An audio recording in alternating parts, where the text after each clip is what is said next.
오늘도 수고들 많이 했습니다. 또 세상에 일로 분주하게 생활하다 보면 말씀이 또 까맣게 되었을 거예요.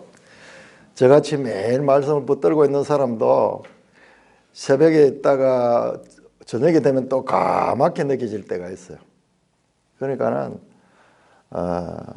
여러분들 오늘도 수고들 많이 하셨고요. 이 시간에 또 우리 모드를 바꿔가지고 하나님 말씀으로 깊이 들어가기 위해서 오늘은 특별히 이 내용이 좀 중요합니다. 중요하고 이번에 제가 이 요한복음 다락방 강화를 설교하면서 엄청난 계시를 받았어요.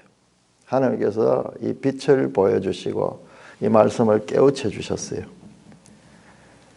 감당할 수 없는 은혜를 받고 깨달음을 받았습니다. 이게 이제 여러분들에게 전해지려고 하면 여러분들도 이제 이 모드에 들어와야지 이제 전해지는데 성령 하나님께서 선하게 인도하셔서 이 깨달음이 우리 지체들에게도 함께 나누어지고 그리고 삶으로 나타날 수 있기를 주님의 이름으로 축원합니다. 자, 우리 매일 성경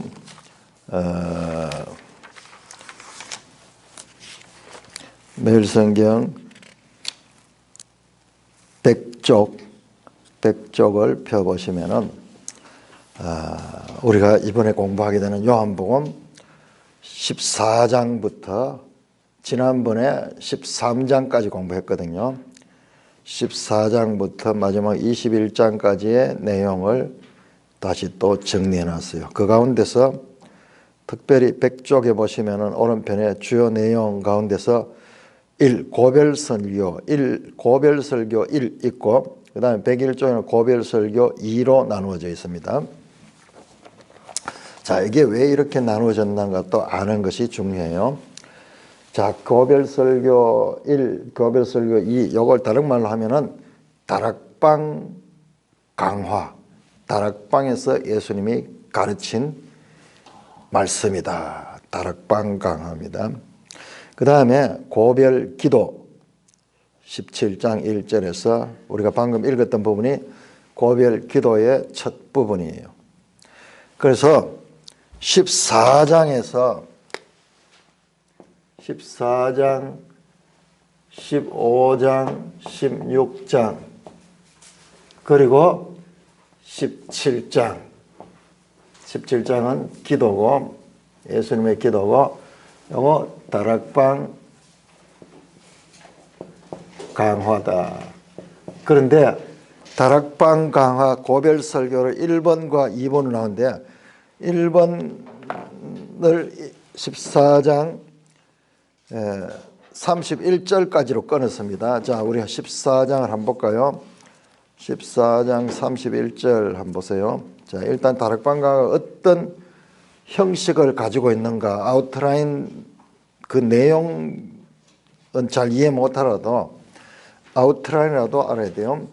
자, 14장 마지막 31절이죠. 31절 그러면은 같이 읽습니다. 14장 31절 시작. 오직 내가 아버지를 사랑하는 것과 아버지께서 명하신 대로 행하는 것을 세상이 알게 하려 함이로다. 일어나라 여기를 떠나자 하시니라. 자, 여기서 마지막에 일어나라 여기를 떠나자 그러거든요. 여기가 어디냐 하면 여기가 다락방이에요. 그래서 여기서 떠납니다. 그 15장 16장은 그러니까 우리 매일 성경에서도 14장 31절까지 13장 31절부터 14장 31절까지를 사실상 13장 전체와 14장 31절까지가 같은 장소, 같은 시간이에요.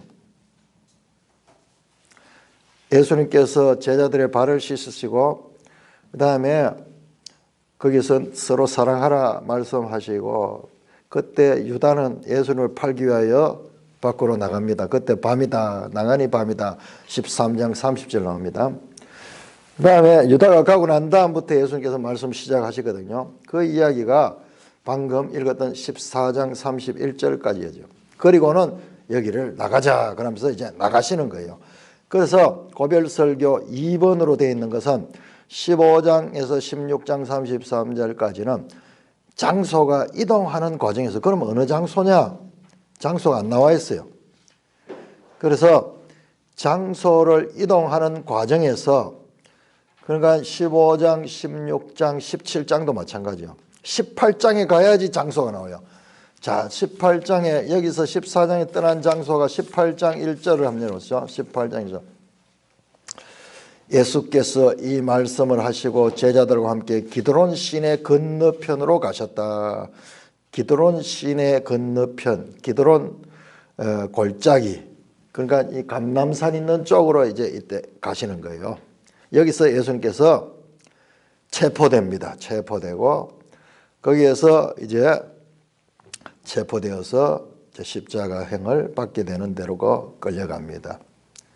그러니까 지금 15장, 16장, 17장은 다락방에서 출발해가지고 이 기드론 감람산으로 겟세마네 동산이죠. 감람산에 있는 겟세마네 동산으로 가는 도중에 말씀하신 것으로 그렇게 볼 수가 있습니다. 그래서 이렇게 보통 다락방 강화 그러면은 14장에서 16장까지인데 이거를 따로 고별설교 1 그리고 고별설교 2로 해서 이렇게 분리해 놨는 것도 이제 이런 차원에서 그렇게 분리를 했는 겁니다. 내용은 연속되는 내용이에요. 그런데 제가 이번에 발견했는데 이것은 16장까지 뿐만 아니라 요 17장까지 요 전체가 다 연결됐네요. 요 기도도 다락방 강화가 끝나면서 오늘 읽었듯이 이 말씀을 마치시고 예수께서 하늘을 우러러 기도하시는 장면이, 이 말씀을 마치시고, 그리고 그 기도의 내용을 보면 이 14, 15, 16장에서 예수님께서 제자들이 가르친 그 내용이 여기 또 나와요. 여기 또 나옵니다. 그래서 예수님의 대제사장 기도의 전제가 이 다락방 강화와 거기에 대한 제자들의 반응과 연관이 있다는 말씀입니다. 자, 그 매일 성경에 보면은 그 설명을 잘 해놨어요. 여러분들이 이거를 읽으셔야 돼요. 읽으시면서 내가 읽은 본문과 그 다음에 우리 매일 성경 해설이 아주 가장 정통적으로 잘 되어 있거든요. 우리한테 선생님이 따라다니면서 해설을 해주는 거예요. 그러면 본문을 읽고, 순서는 바뀌면 안 됩니다. 먼저 본문을 우리가 읽고 줄을 치면서 읽으면서 이해 안 되는 부분은 퀘스천 마크를 켜고 이러면서 연구를 해야 돼요. 그러다가 이제 이런 해설을 딱 보면요, 내가 막 잘 이해 안 되고 답답하던 그런 부분들, 그리고 내가 보지 못한 부분들이 여기 다 나와 있어요. 신세계가 열리는 거예요. 그 내용을 보면 잘 설명해 놨어요. 정말 잘 설명해요. 그래서 우리가 성경을 안다는 것은 이게 그냥 읽으면 아는 것 같지만 전혀 그렇지 않습니다. 성경을 상고해야 돼요. 사도행전을 보면 베레아 사람은 데살로니가 사람보다 더 신사해서 날마다 이것이 그러한가, 날마다 성경을 상고했다. 연구했다네요. 줄을 치고 앞에 것과 대조해 보면서 야, 이것이 진짜 맞는가, 그러한가. 그래서 특별히 이 다락방 강화, 오늘 우리가 공부하고 지난 주간에 읽었던 이 다락방 강화 부분은요, 제가 감히 말씀하건대 우리 신구약 성경 전체에서 가장 중요하면서 가장 어려운 부분이에요. 그만큼 중요한 부분이에요. 신구약 성경 전체 어느 부분보다도 사실 로마서 같은 거는요, 좀 어려운 것 같지만 쉬워요. 논리적으로 딱 돼 있어요. 누구나 알 수 있도록 명백하게 논리성을 가지고 돼 있어요. 그러나 그것도 쉽진 않아죠. 우리가 여러 번 읽고 그 말씀을 알고자 노력하면요, 그게 논리적인 그와 같은 전개로 되어 있어요. 그러니까 사실 그런 내용들은 그렇게 어렵지 않아요. 이 다락방 강화에서도 나옵니다. 제자들이 예수님 말씀을 잘 못 알아듣는 거예요. 우리도 마찬가지죠. 왜 그러나 하면 예수님은 지금 비유로 또는 예수님은 이들에게 하늘나라의 것을 가리키는데 이 제자들은 그것을 알아들을 수 있는 그런 기본이 되어 있지 않아요. 아니 제자들뿐만 아니라 누구든지 그래요. 왜 그러나 하면 한 번도 경험해보지 못했기 때문에. 그래서 그 내용들을 지금 잘 설명하고 있습니다. 그래서 여러분들이 저도 이걸 몇 번이나 이렇게 밑줄 치면서 읽어가지고요. 이 말씀, 이 해설하는 거 쉽지 않아요. 그냥 읽으면 안 읽혀져요. 내가 본문을 읽으면서 의문을 가지고 또는 본문을 읽으면서 뭔가 이 알쏭달쏭했던 거 뭐 이런 것들이 탁 보면은 그렇구나 이렇게 될 적에 이게 깨달아져요. 그래서 우리가 이 본문을 자세히 읽고 특별히 다락방 강화는 제가 감히 말하는데 성경 전체에서 가장 어려운 부분이에요. 그러면서도 가장 중요한 부분이고, 그러니 이 부분이 깨달아지면요, 나머지 성경은 다 깨달을 수 있을 그럴 정도로 자부심을 가져도 되는 본문입니다. 자, 이 내용은 해설에 나온 내용도 여러분들이 한번 읽어보시고, 오늘 저는요, 오늘 읽었던 우리 이 본문 가운데서 17장 3절 유명한 말씀이죠. 17장 3절 우리 같이 한번 다시 한 목소리 읽읍시다. 시작. 영생은 곧 유일하신 참 하나님과 그게 보내신 자 예수 그리스도를 아는 것이니이다. 우리 전자매님도 이 말씀을 아주 좋아하시고 저도 아주 좋아하고 오늘 우리 찬송도 예수 더 알기 원한다 그러면서 우리 산돌교회는 그야말로 말씀을 공부하고 말씀을 알아가는 데 기쁨을 느끼고 거기에 제일 중점을 두고 있거든요. 왜 그러나 하면 여기 영생이 있기 때문에. 그런데 이 말씀이 알 것 같으면서도 이게 제대로 알려지지는 못해요.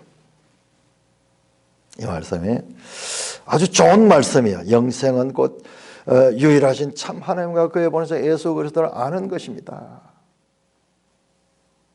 뭔가 이 뜻을 이게 무슨 뜻인지는 명확히 모르지만 정말 좋은 말씀이고 그리고 그런 것 같아. 앞에 나온 내용들하고 그런 것 같아요. 그런데 우리가 이 성경을 안다는 건 어떠냐 하면 처음에는 이런 한 절 말씀이 좋아요.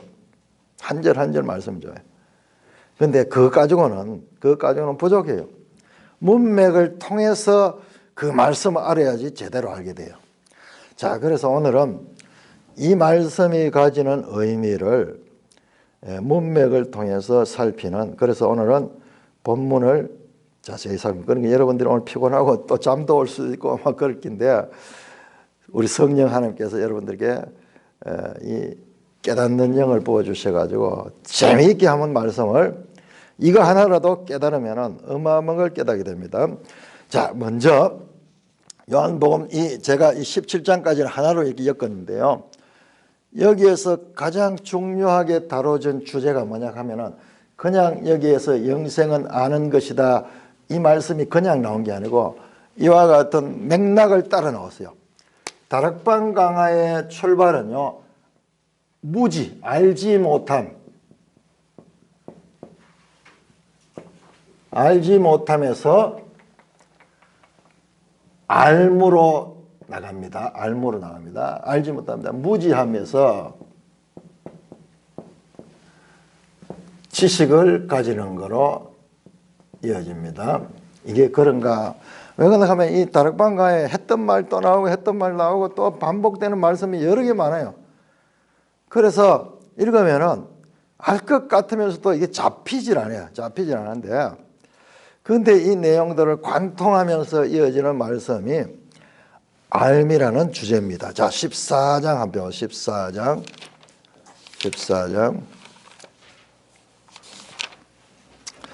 자, 우리가 지금까지 이 17장 3절 영생은 곧 참 하나님과 그의 보내신 예수 그리스도를 아는 것입니다. 이 말씀을 사모하고 이 말씀의 참 이 은혜를 받고 그랬는데, 이제 그 말씀의 배경까지 알게 되면은 이제 확실한 이해가 오게 됩니다.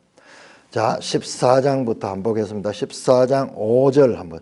14장 5절 같이 읽습니다. 시작. 도마가 이르되 주여 어디로 가시는지 우리가 알지 못하거늘 그 길을 어찌 알겠사옵나이까. 자, 예수님은 4절에서 너희가 그 길을 아느니라 안다고 말씀하고 있고, 도마는 알지 못해요. 알지 못할 뿐만 아니라 어디로 가는지도 모르는데 어찌 그 길까지 우리가 알겠어. 전혀 알지 못함의 반복이에요. 무지의 무지라. 자, 이렇게 이야기가 시작됩니다. 그래서 7절 보면 너희가 나를 알았더라면, 이제부터는 너희가 그를 알았고 보았느니라. 자, 그런데도 예수님은 지금 너희가 알고 지금 보고 있다고 말해도 9절 보세요. 빌립에게 말합니다. 빌립아, 내가 이렇게 너희와 함께 너희가 나를 알지 못하느냐. 보고 있으면서도 알지 못하는 거예요. 그러니 알지 못하는 제자들의 그 실상으로 출발이 됩니다. 다락방가는. 그렇게 해서 그것이 14장 17절 한 거. 14장 17절 그는 진리의 영이라 세상은 능히 그를 받지 못하니 이는 그를 보지도 못하고 알지도 못함이라. 세상이 알지 못해요. 세상이 알지 못해요. 그러나 너희는 그를 아나니, 앞으로 알게 될 것이라는 거예요. 그러니까 암과 무지, 아는 자와 무지한 자, 알지 못하는 자, 이 말씀이 이어집니다. 자, 15장 넘어 15장 15절. 15장은 포도나무 비유가요. 여기 보면은 여기 14장, 16장, 15장이 중간에 있는데, 이건 딱 중간에 있어야 돼요. 위치가. 포도나무 비유가 여기 나옵니다. 15장 15절. 15장 15절. 같이 읽습니다. 시작. 이제부터는 너희를 종이라 하지 아니하니 종은 주인이 하는 것을 알지 못한다. 종은 주인이 하는 걸 알지만 너희를 친구라 했으니 친구라 하였다. 왜? 내가 아버지께 들은 것을 다 너에게 알게 하였음이라. 종의 상태에 있을 때는 무지한 상태지만은 하나님의 아들이 통하여 제자들은 알게 될 존재예요. 앞으로 알게 될 존재고 지금부터 알아가고 있는 존재예요. 자, 15장 21절, 15장 21절 같이 읽습니다. 시작. 그러나 사람들이 내 이름으로 말미암아 이 모든 일을 너에게 하리니 이는 나를 보내신 이를 알지 못함이라. 이 사람들이요, 예수 믿는 자들을 박해하는 거예요. 박해하는 거예요. 미워하고 핍박하고 심지어는 출교하고 죽이기까지 하는 거예요. 그렇게 하는 이유가 뭐냐? 알지 못해서 그렇게 하는 거예요. 알지 못해서. 무지함은 이렇게 무서운 거예요. 자, 16장 18절. 16장 18절. 제자들이 말합니다. 제자들 말. 16장 18절 같이 시작. 또 말하되 조금 있으면 이라 하신 말씀이 무슨 말씀이냐? 무엇을 말씀한지 알지 못하나. 제자들이요, 예수님 말씀했는데 못 알아듣는 거예요. 조금 있으면은 너희가 나를 보지 못하겠고 조금 있으면 나를 볼 것이다. 그러니까는 조금 있으면 하는 게 무슨 말씀이냐? 그리고 다시 조금 있으면 본다 하는 건 무슨 말씀이냐? 도무지 우리가 무슨 말인지 알지 못하겠다. 제자들의 모습입니다. 16장 3절도 한번 보고 16장 3절 그들이 이런 일을 할 것을 아버지와 나를 알지 못함이라. 마찬가지로 세상 사람들이 이 예수 믿는 자들을 출교하고 가는 것도 알지 못해서 그렇다.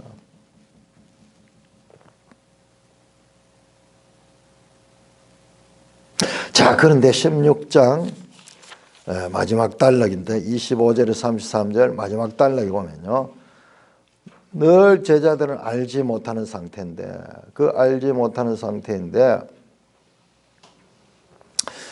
자, 16장 25절 보기 전에 12절부터 보고 12절 자 12절 사실 8절부터 봐야 돼. 8절부터 7절부터네요. 7절부터 자 내가 가면은 떠나가는 신 너에게 유익이다. 내가 떠나가자면 보혜사가 너에게 오직 가면 내가 그를 너에게로 보내겠다. 이제 보혜사를 보내는 거 보혜사. 자 8절 같이 읽습니다. 8절 시작. 그가 와서 죄에 대하여 의에 대하여 심판에 대하여 세상을 책망하시리라.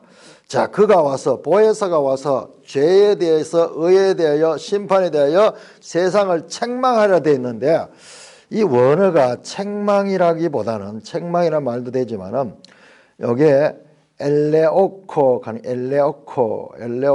하는 말인데 깨닫게 하다, 죄를 깨닫게 하다 이런 의미, 폭로하다, 깨닫게 하다, 책망하다 그런 의미가 있어요. 그 보면은요, 보혜사는 진리의 영이거든요. 진리의 영이기 때문에 와서 깨닫게 하는 거예요. 깨닫게 하고 알게 하는 거예요. 지금 제자들 상태가 어떤 상태입니까? 무지하잖아요. 예수님 말해도 도무지 알아듣지 못하잖아요. 계속 동문서답하고 처음부터 무슨 말인지 모르겠습니다. 그러면 질문하니까 말해도 또 모르겠습니다. 그래서 끝까지 알지 못한 상태잖아요. 그런데 예수님께서 너희는 그런 상태가 있는 것이 맞다. 그러나 성령이 오시면은 그분이 와서 너희를 깨우쳐 주실 것이다. 그래서 죄에 대해서는 하기 무엇이고 의에 대해서는 게 무엇이고 심판에 대해서라는 것이 무엇인가를 가르쳐 주실 것이다. 언제 가르쳐 줬어요? 언제 성령님이 와가지고 영으로 와가지고 이거 가르쳐 준 적 있습니까? 성경에 없어요. 어떻게 가르쳐 줬느냐? 사도 바울을 통하여 가르쳐주고 베드로를 통하여 가르쳐주고 사도 요한을 통해서 가르쳐주고 성령님은 그냥 영으로 임하시는 분이 아니라 너희 속에 계시고 너희와 함께 하신다 그랬거든요. 그러니까는 죄가 무엇인가를 기록한 것이 로마서예요. 로마서. 여러분 로마서가 없었다 그러면요 우리가 죄가 뭔지 몰라요. 죄가 무엇인지 아무도 모릅니다. 온 세상 누구도 몰라요. 죄가 뭐지. 그냥 죄 현상 도둑질하고 이게 나쁘다 하는 거 알지만 근본적으로 죄가 뭔가 하는 걸 알지 못해요. 그거를 바울을 통해서 그러니까 성령께서 와가지고 죄에 대하여 의에 대해서 심판에 대하여 말씀하시는 거예요. 성령이 와가지고 그냥 영으로 하는 것이 아니라 제자들을 통하여 사도들을 통하여 그 속에 그들을 깨우쳐주고 그들을 통하여 알게 하는 거예요. 자, 그래서 12절 보세요. 12절. 지금은 제자들은 무지하죠. 예수님이 왜 가면은 더 유익하다고 이야기하느냐. 거기 12절에 15절에 답이 나오는 거예요. 제가 읽어볼게요. 16장 15절. 내가 아직도 너에게 이를 것이 많아 지금은 너희가 감당하지 못한다. 지금은 가르쳐도 제자들이 수용이 안 돼. 알아듣지를 못해요. 그러나 진리의 성령이 오시면 그가 너희를 모든 진리 가운데로 인도하시는 그가 스스로 말하고 오직 들은 것을 말하면 장래 일을 너희에게 알리시리라. 알게 하시는 거예요. 자, 우리 앞에 나왔던 내용하고 연결해서 보세요. 무지한 상태, 무지한 상태, 무지한 상태. 그런데 보혜사 성령이 오시면은 알게 하시는 거예요. 알려주시는 거예요. 그래서 진리의 영이요. 14절, 그가 내 영광을 나타내 내 것을 가지고 너에게 알릴 것이다. 무지한 상태에 있는 자들을 알게 하시는 거예요. 15절, 무릇 아버지께 있는 것은 내 것이므로 그러므로 내가 말하면 그가 내 것을 가지고 너에게 알리시리라. 3번 반복해서 성령님이 오셔서 알게 하시는 거예요. 제자들은 지금 무지하잖아요. 자, 우리가 아까 봤던 이 영생이라는 것과도 한번 연결해 보세요. 영생은 곧 참 하나님과 그의 보내신 자 예수 그리스도를 아는 것이다. 아는 것이다.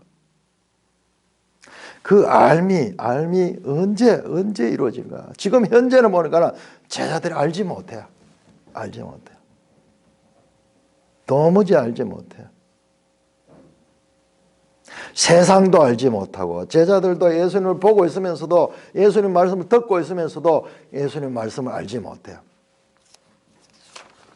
자, 그래서 넘어가면은 16장 16절 성령이 오시면 그렇게 알리실 것이야. 그러나 아직까지는 보면은 알지 못하고 있어요. 제자들이 예수님께서 말하면 조금 있으면 너희가 나를 보지 못하고 조금 있으면 나를 보리라 하시니 제자 중에 사람들이 이게 무슨 말이냐? 무슨 말이냐? 17절 이게 무슨 말씀이냐? 18절 또 말하되 조금 있으면 하신 말씀이 무슨 말씀이냐? 도대체 무슨 말씀하는지 알지 못하겠다. 아직 알지 못해요. 알지 못하고. 그래 예수님께서 이 답답한 상태에 있는 제자들의 상태를 이해를 하시고 예수님께서 말씀하십니다. 19절 예수께서 그 묻고자 함을 아시고 도무지 알지 못하겠다 하면서 이 무슨 말 하는지 예수님 무슨 말인지 좀 쉽게 가르쳐 주세요. 좀 알아들을 수 있도록 가르쳐 주세요. 그 하는 그 생각을 아시고 예수님께서 설명하고요. 그 다음에 25절 와보세요. 16장 25절 알매 주제를 가지고 쭉 연결을 합니다. 25절 이것을 비유로 너에게 알렸거니와 때가 이르면 다시는 비유로 너에게 이르지 않고 아버지께서 대한 것을 밝히 이르리라. 여기에 비유라고 하는 표현은요. 지난번 개역 성경에는 비사라고 되어 있어요. 비사. 우리 보통 비유할 때는 영어로 패러블 가는데 그 단어가 아니에요. 그 단어가 프로마이아 가는 이 비유인데 제가 좀 수수께끼 같이 잘 알아듣지 못해. 아까 예수님 말 포도나무 비유하고 막 이랬잖아요. 그러니까 뭐 알 것 같지만 잘 모르겠어. 그렇네요. 그렇지만 앞으로는 밝히 이럴 것이다. 이제 너희들이 아직까지 잘 모르지만 앞으로는 밝히 알게 될 것이다. 그러면서 예수님께서 말씀하니까는 28절 예수님께서 내가 아버지께서 나와 세상에 왔고 다시 세상을 따라 아버지께로 가느라 하시니 29절입니다. 야, 제자들이 이제 알아듣습니다. 보세요. 제자들 말이야.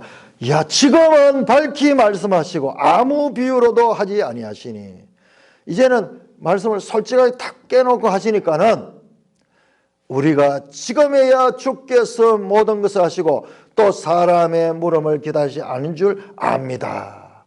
주님은 모든 것을 아시는, 그래서 누구냐?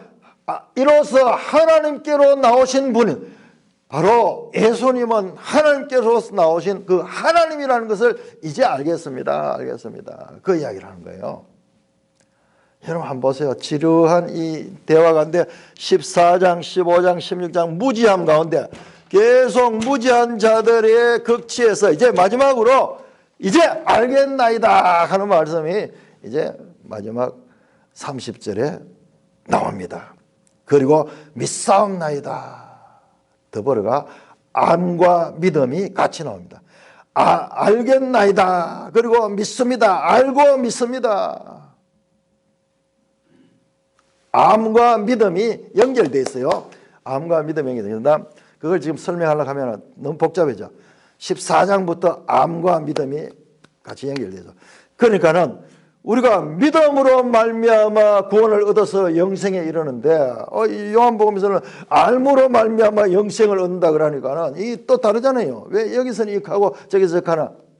같은 의미의 다른 표현이에요. 동전의 양면, 암과 믿음은 동전의 양면 같은 것임을 제자들의 말을 통해서 여기서 알 수 있습니다. 여러분 한번 보세요. 이 예수님께서 다락방과 힘주어 말하는 지금 마지막 부분이에요. 마지막 부분.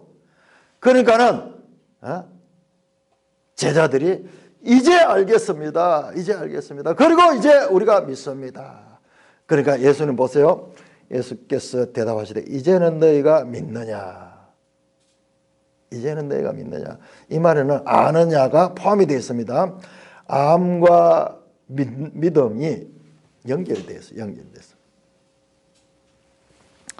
자, 그런데 이 말은요. 이 말은 예수님이 감격하는 말씀으로도 볼 수 있는 것 같아요. 그렇지만 반대로 예수님이 그들의 상태를 뭔가 탄식하는 의미로도 볼 수 있어요. 이제는 너희가 믿느냐? 이제 너희가 믿느냐? 왜 이때까지 잘 가르쳐도 알지 못하고 이제 믿는 것 같으냐? 어떤 면에서는 좀 반어법적인 그런 표현들. 이제 정말 믿느냐? 왜? 그 다음 절 보세요. 그 다음 절 보면 안 믿어요. 안 믿어요. 30 보라 너희가 각각 제 곳으로 흩어지고 나를 혼자 둘 때가 오나니 벌써 왔다. 제자들이 믿는다 그러고 다 도망가 버려요. 지금 바로 현실에서 지금 나타나잖아요.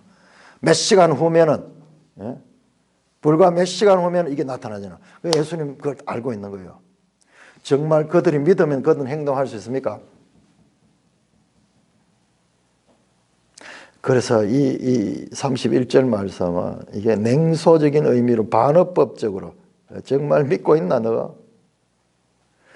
자, 여기에 무슨 상태와 똑같느냐 그러면요. 자, 13장은 매일 성경이 없으니까 우리 성경 한번 찾아봅시다. 요한복음 13장. 자, 이 구조가 오늘 성경을 읽으면서 성경의 이제 구조도 계속 봤는데 이 구조가 보통 구조가 아니에요. 우리 계속 교차 대구 구조, 인크루지오 구조 많이 봤죠. 자, 이것도 그런 구조를 가지고 있어요.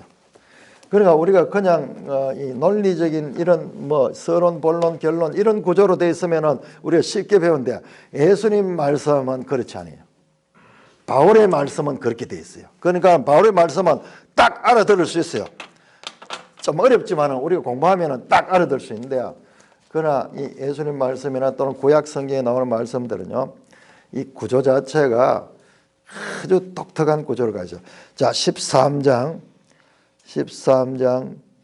37절, 38절 보겠습니다. 자, 베드로가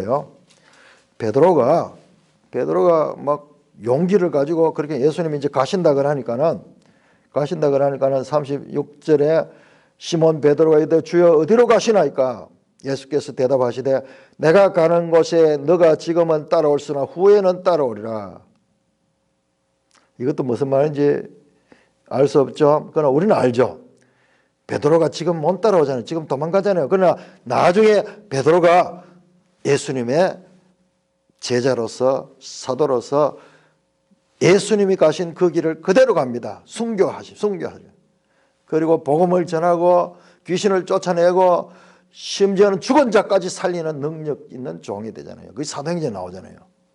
그렇지만은 지금은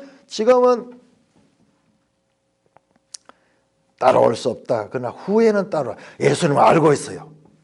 베드로를 알고 있다니까요. 그러니까 우리는 우리 수준에서 예수님 베드로에게 실망하고 얼마나 낙심했겠나 그런 생각할 필요 없어요. 예수님은요 벌써 알고 있어요. 베드로 니는 안 돼. 지금은 안 돼. 그러나 나중에 돼. 베드로가 그러니까 환장하는 거예요. 주여 지금은 왜 안 됩니까? 내가 주님을 위하여 목숨을 버리겠나이다. 38절 예수께서 내가 진실로 네 목숨을 버리겠느냐? 지금 이 말씀은 지금 베드로에게 반문하는 거잖아요. 냉소적인 거잖아요. 냉소적인 거잖아요. 왜? 내가 진실로 너에게는 닭 울기 전에 네가 3번 나를 부인할 것이다. 네가 목숨 버릴 수 있다고? 이 말은 목숨을 버리겠느냐 그러면서 그 뜻을 수용하는 것이 아니라 반문하는 거죠. 반문, 오히려 반. 지금 똑같이 지금 16장에서 16장 너희가 이제는 너희가 믿느냐? 반어법적인 그런 표현이에요. 내용도 똑같아요. 여기서는 베드로 개인이 이제 예수님을 버리고 떠나갈 부인할 것을 말씀하고 있지만은 지금 16장 다시 본문은 16장 지금 보세요. 16장이 여기 지금 다락방과의 끝입니다. 자, 그 다음 17장 나옵니다. 다락방강의 끝과 다락방과의 출발 이게 사실상 13장 이 베드로 여기서부터 출발이 돼요. 자, 이 출발과 14장 바로 앞에 13장 마지막에 나오는 너희가 나를 부인할 것이고 닭 울기 전에 네가 나를 부인할 것이다. 그 말씀과 16장 끝에 가면 너희들이 다 나를 버려두고 다 떠날 것이다. 같은 말이에요. 그런데 여기서 예수님께서 31절에 이제는 너희가 믿느냐? 보라, 너희가 다 흩어질 것이다. 다 흩어질 것이다. 그러고 이제 말씀이 끝이 납니다. 세상에서 너희가 환난을 당하나 담대하라 내가 세상을 이겼노라. 그러면서 끝이 납니다. 그러니까는 이 제자들의 상태가 참 더디 믿고 3년 동안 가르쳐도 믿지 못했고 그 다음에 믿어도 제대로 못 믿고 있어. 아직까지 이 믿음을 그리고 깨달음도 없고 그와 같은 상태입니다. 왜? 떠날 것을 지금 알고 있기 때문에. 베드로도 그랬고 처음에는 베드로 대표적인 베드로도 그랬고 그리고 너희 제자들 전체가 다 그럴 것이다. 그러면서도 예수님께서 34절 이것을 너희에게 이르는 것은 너희로 내 안에서 평안을 누리게 하는 것 세상에 너희가 환난을 당하나 담대하라. 내가 세상을 이겼노라. 그렇게 말씀하시면서 자 17장 넘어갑니다. 예수께서 이 말씀을 하시고 지금 이 말씀을 하시고 눈을 들어 하늘을 우러러 기도하시면서 예수님께서 말씀하는 거예요. 거기서 나오는 말씀이 영생은 곧 유일하신 참 하나님과 그의 보내자 예수 그리스도를 아는 것이다. 아는 것이다. 그 이야기하는 거예요. 그런데 예수님께서 이 제자들의 이 무지한 제자들의 알을요. 그거를 정말 아는 거로 인정해 줘요. 자, 17장 7절. 17장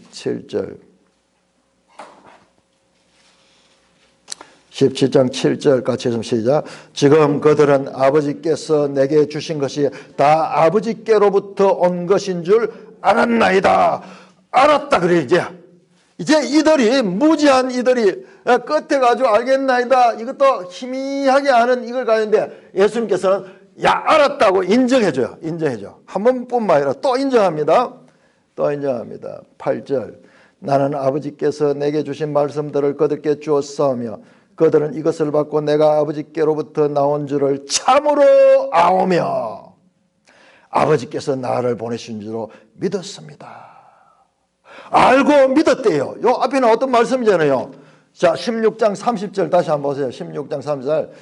우리가 지금에야 하면서 이제 제자들이 지금에야 주께서 모든 것을 아시고 사람의 무덤을 길할 줄 안 줄 아나이다. 이로써 하나님께로 나오시면 우리가 믿습니다. 알고 믿자. 알고 믿다는 요 30절에 16장 30절에 이 제자들의 고백을 예수님은 그대로 받아들이고 하나 앞에 기도하면서 그들은 이제 진짜로 알고 참으로 아오며 17장 8절 아버지께 기도하면서 얼마나 기쁜지 몰라요. 그러니까 이 내용하고 연결해서 이걸 보게 되면은 17장 1절에 예수께서 이 말씀을 들으시고 눈을 들어 하늘을 우러러 기도하실 때 기쁨이 충만하고 그리고 자신이 해야 될 일을 지금 성공했다는 것을 지금 알고 말씀하고 있는 거예요. 그래서 계속 이 제자들 자랑하는 거예요. 내가 아버지께로 나온 줄 참으로 아오며 아버지께서 나를 보신 줄로 믿었습니다. 내가 그들을 위하여 비옵나니 그러면서 이 제자들을 빕니다. 제자들을 위하여 기도를 합니다. 자, 17장 24절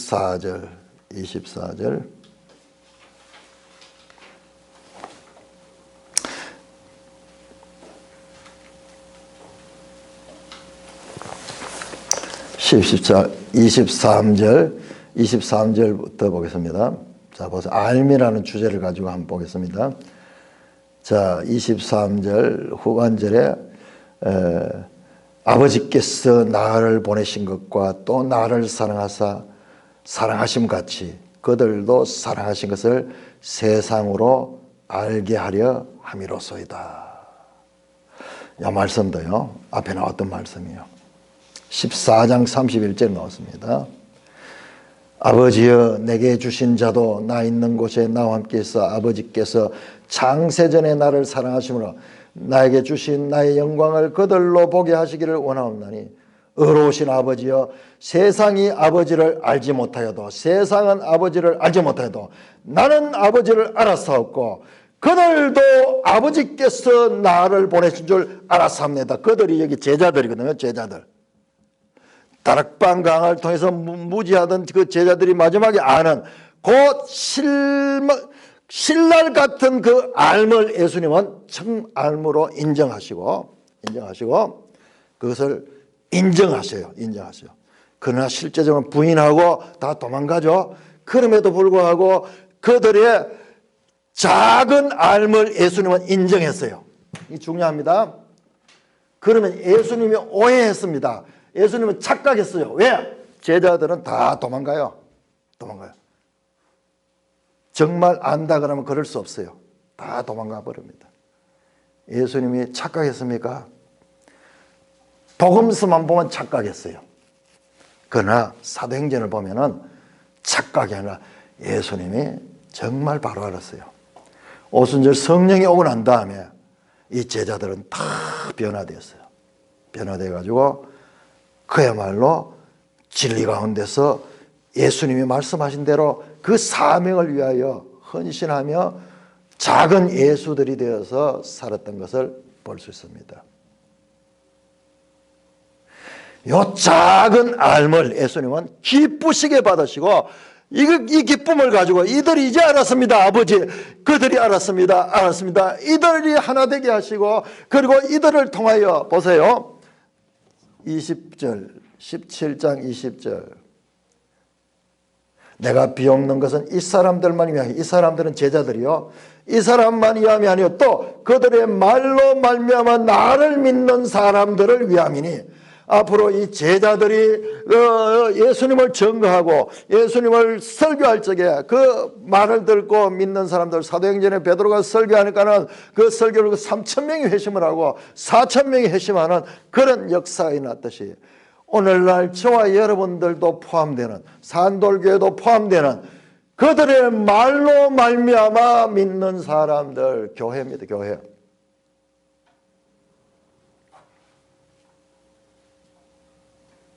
그러면서 기도의 마지막입니다. 의로우신 아버지여 세상의 아버지를 알지 못하여도 나는 아버지를 알아사옵고 뿐만 아니라 그들도 제자들도 아버지께서 나를 보내신 줄을 알아사옵나이다. 와, 완전히 제자들의 그 작은 알을 예수님은 참으로 인정을 하셔요. 자, 26절 우리 같이 읽습니다. 26 시작. 내가 아버지의 이름을 그들에게 알게 하였고 또 알게 하리니. 자, 이제 16장 3절에 조그만 알을 가르쳤죠. 그러나 이 알은 시작이요. 마중물 같은 거예요. 마중물 같은 거예요. 앞으로 또 알리겠습니다. 알게 하겠습니다. 알게 하겠습니다. 이 알게 하면요, 이 역할은 누가 맡았을까요? 지금까지 알게 했는 것은 누구고, 알게 하리니 장차 I will continue to make it known. 계속해서 알리겠다, 알리겠다. 이걸 누가 할까? 예?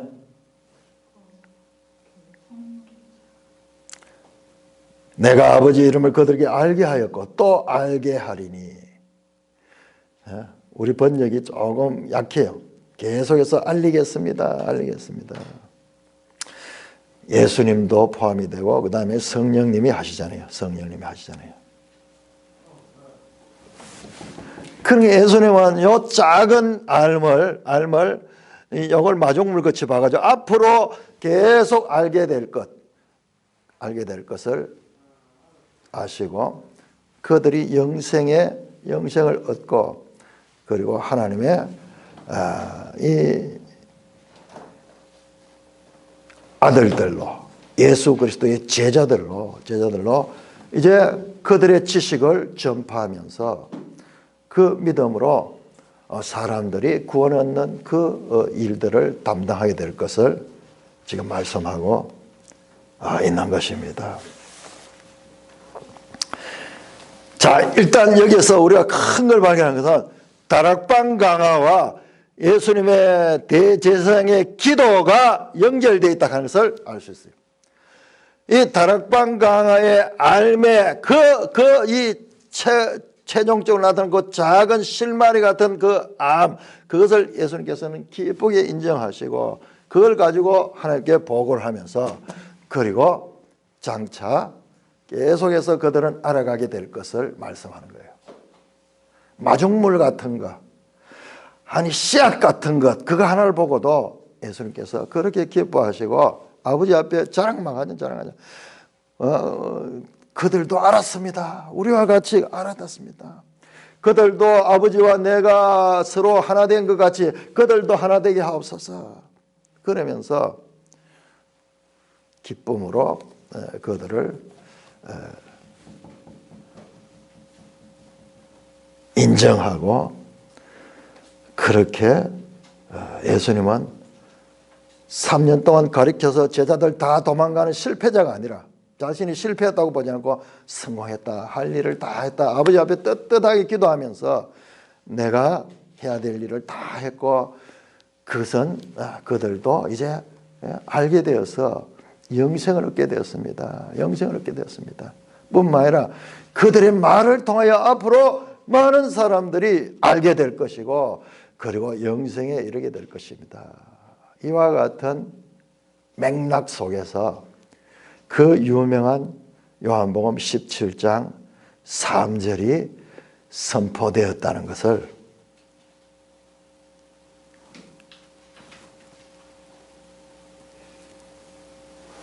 알게 되니 참으로 감사한 일이 아닐 수 없습니다.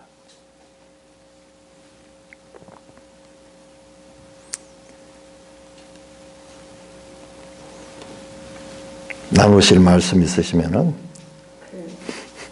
교과서에 다 나와 있잖아요. 그런데 학교 다닐